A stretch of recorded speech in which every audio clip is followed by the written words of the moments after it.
Boa noite, telespectadores. No programa de hoje, vamos conversar com o psicólogo e perito das varas de família, Nicolas Petri, que está conosco aqui para debater alguns assuntos aí de muita relevância e eu tenho certeza que você vai gostar, porque se não estiver pessoalmente passando por algum tipo de conflito, já deve ter passado, ou tem pessoas na família, o que é muito comum.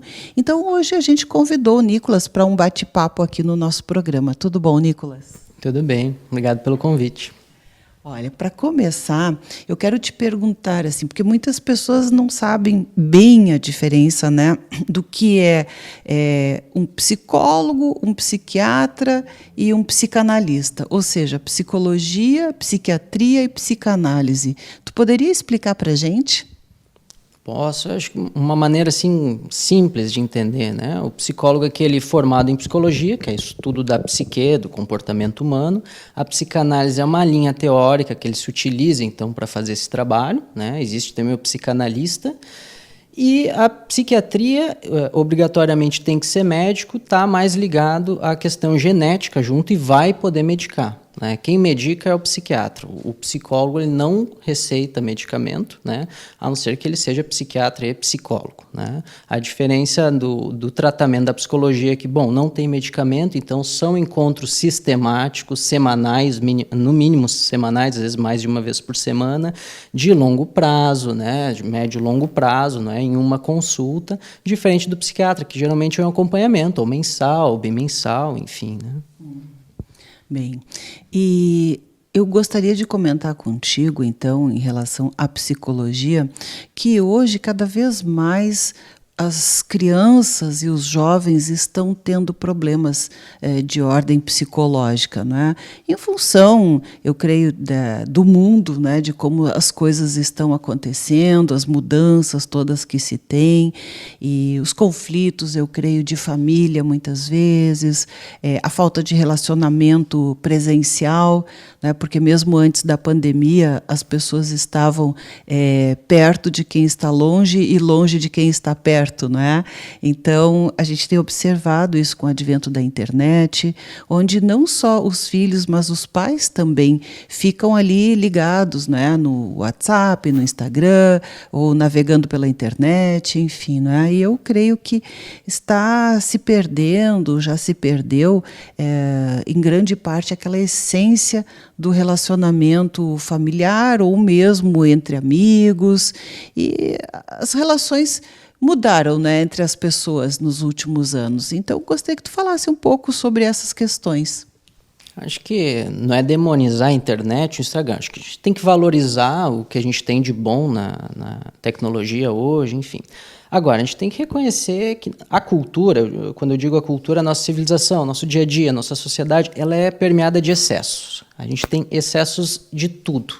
Então, eu tenho muita informação ao mesmo tempo. Eu tenho uma velocidade de informações passando, tanto é que, não sei se vocês conseguem perceber também, parece que os anos passam mais rápido, os dias passam mais rápido, as semanas passam mais rápido. Por quê? O nosso tempo não diminuiu, mas aumentou o tipo de elementos que a gente tem que dar conta, de estímulos que a gente tem que dar conta.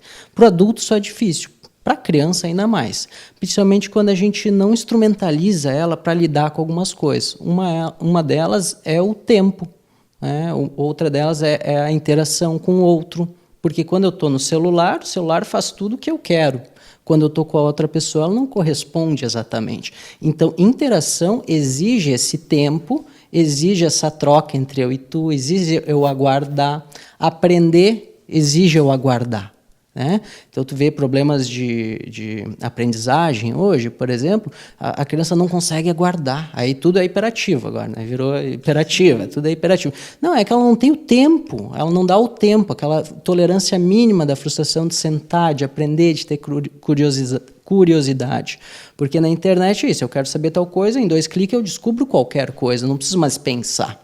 Né? Eu preciso desse tempo. Então, tu vê, para a gente, como adulto, é difícil, às vezes, lidar. Agora, na pandemia, ainda mais, como tu falou, né? Para a criança é muito maior. A gente tem que instrumentalizar ela. E, para isso, passa por a gente conseguir dar conta de todos esses elementos e criar uma interação com essa criança. Aprender a interagir, a trocar, e pode ser ler um livro, a gente estava falando antes, ler um livro, olhar um filme juntos, mas é olhar juntos, é discutir esse filme, falar sobre ele depois, falar sobre as experiências, falar sobre o que está comendo juntos, etc., né? E sair um pouco desses excessos, tanto é que se a gente pensar, a maioria das patologias hoje, elas são de excesso. Excesso de alimentação, excesso de ansiedade, excesso de exercício físico. São excessos porque a gente está em excesso. E lidar com excesso é muito complicado porque a gente está numa sociedade de excessos, né? É verdade, realmente a gente está cada vez mais sendo ocupado ou se ocupando, até por causa dessas facilidades, né, de comunicação. Então, tu faz muito mais coisas que antes se fazia, quando não tinha o celular ou quando não tinha a internet. A internet através do celular, então, né, nem se fala. Então, quando antes fazíamos uma coisa, agora já estamos fazendo 10. Né? Então, fica fácil de compreender as crianças que acabam não conseguindo nem se concentrar muitas vezes. E, bem, isso é um problema, né? Mas como fazer para reverter essa situação? Porque eu vejo por mim, né? Eu me observei esses dias, né, que a gente, né, chega fim de semana, sempre tem muitas coisas, mas às vezes dá um tempo, né? E aí vem o filho, o neto, enfim, e aí tu quer fazer uma coisa. E aí tu pensa, mas o que eu vou fazer? Né? Então, aquilo tu tem que pensar ainda. Né? Antes, pegava e ia andar de bicicleta, vamos jogar um vôlei, vamos dar um passeio no parque, vamos sair, quem sabe tomar um sorvete, que agora também está difícil, né? Mas já está, né, sendo possível aos poucos, mas tem coisas assim, a gente não lembra às vezes, como tu disse, olhar um filme juntos, ler um livro compartilhado, né? Aí eu já aproveito para fazer a propagandinha aqui dos livros de RPG do Atos Beurer, que são livros possíveis de ler pai e filho, né? Quando são menores. Mas é difícil as pessoas aí lembrarem do que pode ser feito, né? Falta aquele clique assim, o que eu vou fazer agora, né? Então, como restaurar, reinstituir estes hábitos, né? Entre os pais, entre os filhos, às vezes até entre marido e mulher, né? Tipo, tá, a gente não está trabalhando, então agora o que nós vamos fazer? Não é assim? É interessante, né? Porque o homem moderno, pós-moderno de hoje em dia, ele procura fora a solução.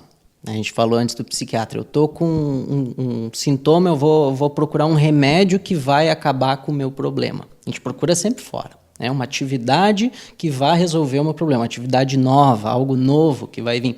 Quando, na verdade, a maioria dessas respostas está dentro de nós, está na nossa história. Então, o casal, ele volta a se dar bem, pegando esse teu exemplo, quando ele se lembra, lembra que a gente gostava de fazer tal coisa junto? Vamos fazer de novo? Né? Lembra aquele filme que a gente assistiu? Lembra aquela história? Às vezes, só de evocar a história, de contar sobre ela, isso é troca.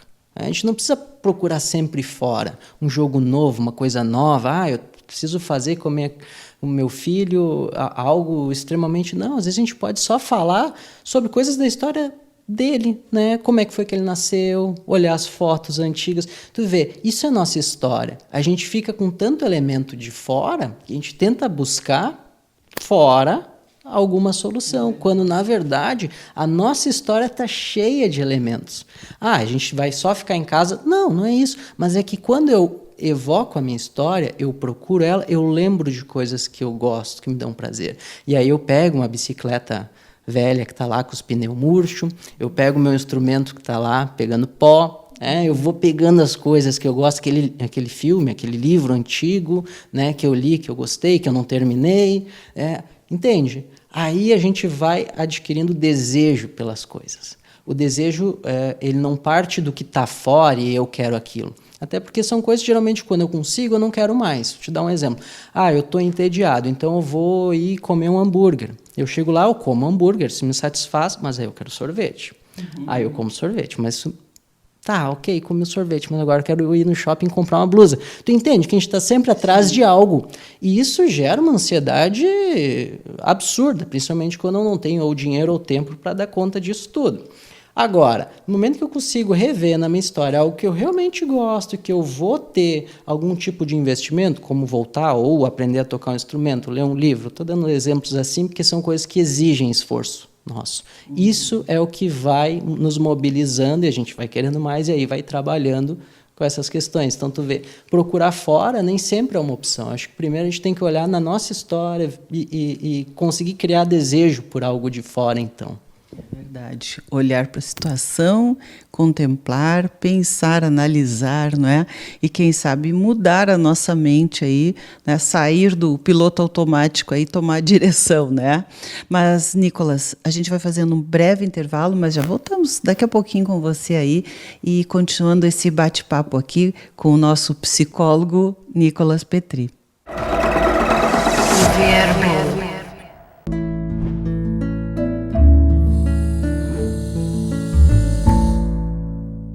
Estamos de volta conversando ainda com o Nicolas Petri, que é psicólogo e que nos falava, né, no bloco anterior aí sobre os momentos atuais, os sentimentos das pessoas, os relacionamentos e como melhorá-los.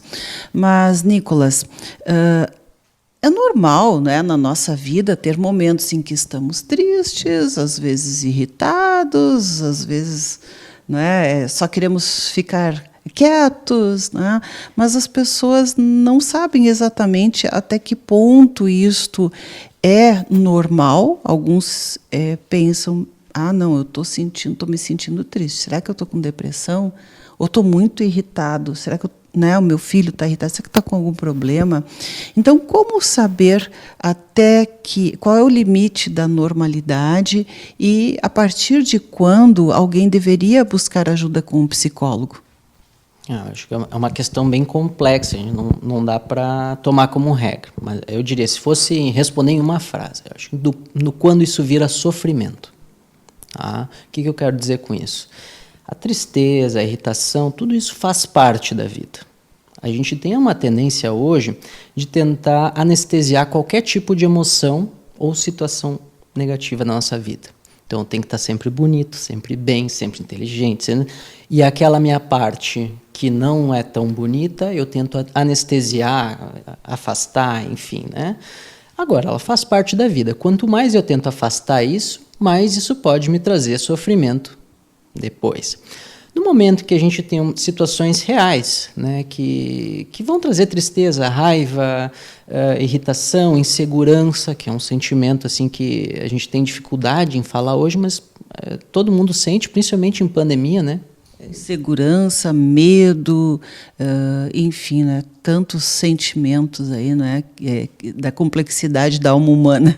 Que acaba ganhando um nome de ansiedade hoje. Tudo virou ansiedade, né? Então, o que acontece? Quando isso vira um sofrimento, eu não estou conseguindo lidar, isso me impede de fazer atividades como me relacionar, trabalhar e usar as minhas capacidades cognitivas, afetivas, bom, tem algum problema aí, né? Então, não é nunca ficar triste, até porque a psicoterapia muitas vezes vai te ensinar a lidar com a tristeza, né? E tu vai também aprendendo a transformar ela e como é que tu vai lidar com isso. Não é, nunca mais vou ficar triste. Não, vai ficar. Agora, vai lidar com ela de outra forma, com angústia, vai transformar essa energia. No momento em que isso está me atrapalhando no trabalho, nas amizades, nas relações afetivas, bom, busca ajuda, né? A gente tem dificuldade hoje de tolerar ter que precisar de alguém, a gente quer resolver tudo num livro, num vídeo, num remédio, não precisar do outro. Quando, na verdade, o que a gente mais precisa hoje é contar com o outro, essa troca, né, essa interação. É verdade, e aí eu puxo até um pouquinho a brasa aí para as massoterapeutas, né? Porque eu vejo situações até familiares, né? De ansiedade e de, às vezes, até uma certa hipocondria, né? Eu estou me referindo um pouquinho aqui a pessoas de mais idade, né? Que elas estão necessitando, porque os idosos, né, agora vendo também a minha área, um dos grandes problemas é a solidão. Né? A solidão e em épocas de pandemia pior ainda, né?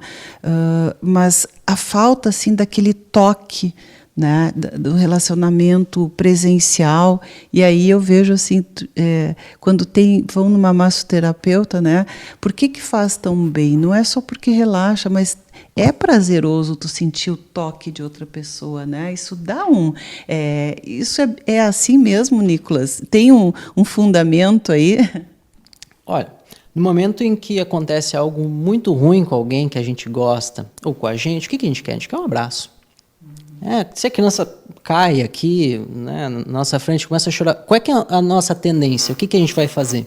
A gente vai abraçar ela. Então, tu vê, existe uma troca, algo do orgânico mesmo, que é fundamental aí, da mãe com o bebê, né, a gente com a criança, a gente com o amigo, a gente com os pais, né, com os idosos, com todo mundo. A gente, como ser humano, precisa disso. Não é à toa, por exemplo, que as pessoas que têm ataque de ansiedade usam o banho quente, por exemplo, para lidar. Por quê? Porque o banho quente é uma forma de ganhar um colo. Entende? Banheira, então, né? Nossa, tá lá no útero materno, né? No quentinho. Exato. Então, tu vê, a gente precisa desse contato. Tem o toque, tem também o olhar, tem o escutar a voz, essa possibilidade de troca que a gente... Bom, tu vai no shopping, numa praça de alimentação, tu vê, as pessoas estão juntas, mas estão no seu monólogo, né? Que é ali no celular. Não tem interação. Tá? Não é dizer assim, não pode. Não, mas existe a necessidade orgânica nossa. Nós somos um ser humano gregário, um animal gregário, precisa de outros. Né? E a pandemia está nos mostrando isso também. A gente precisa de um abraço, a gente precisa do olhar do outro, da voz do outro, de ser escutado, de escutar. Essa troca ela é necessária. Pode ser digital? Pode. Né? Eu ligo para minha avó por WhatsApp, ela fica mega faceira. Ok, né? Esse contato, mas é necessário que haja. Não dispensa mesmo assim um abraço, né? Porque eu creio que triplicaram os problemas emocionais com essa pandemia, né? Então isso prova o que tu acabaste de dizer, né? Que a gente precisa uns dos outros. Mas, Nicolas, ainda gostaria de falar um pouquinho contigo sobre este outro lado aí, né? Do perito de família, né? Perito judicial da vara da família, porque assim, uma coisa muito dolorosa quando a gente vê que há separação entre os pais e a consequência que isso gera sobre os filhos, as consequências emocionais. Tanto quando há uma separação amigável, mas pior ainda, né, quando é uma separação litigiosa e usam muitas vezes a criança até como um mecanismo de punição ou, né, de troca, enfim, né, isso é muito triste. Mas tu fazes, né, essas análises com as crianças, é isso? Quando há essa separação, ou tu trabalha com os pais também?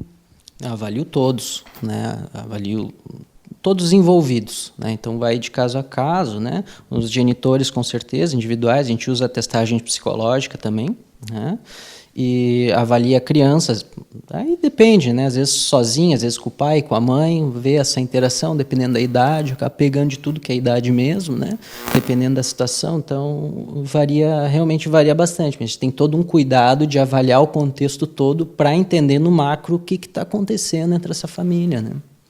As pessoas deveriam pensar muito, né, no momento que decidem se separar, porque eu creio assim que a criança fica muitas vezes conflituada por sentimentos assim de medo, de rejeição, de raiva, né, uma baixa autoestima, de culpa muitas vezes, não é?